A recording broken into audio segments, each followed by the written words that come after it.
L'objectif qu'on a eu avec l'Altiplano 43 mm, c'était finalement d'avoir une montre qui battrait deux records à la fois. Le record de la montre automatique la plus plate du monde et le record du mouvement automatique le plus plat du monde.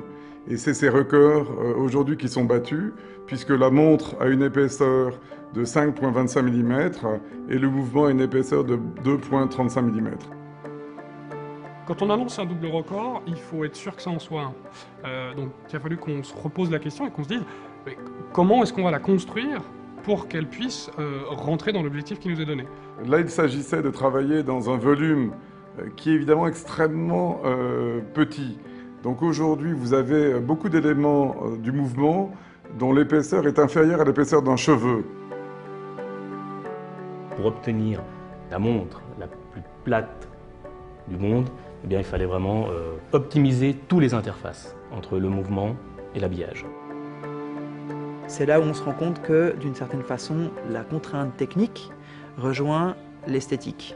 L'élégance, elle est née de l'essence même de ce produit par le fait qu'elle est très plate. Et elle est très plate parce que ce mouvement est particulier et qu'il est lui-même très plat. La quête de l'extra plat, elle est un élément qui est fondateur dans l'ADN de Piaget. Donc en fait, aujourd'hui, c'est véritablement la symbiose entre la boîte et le mouvement d'un produit.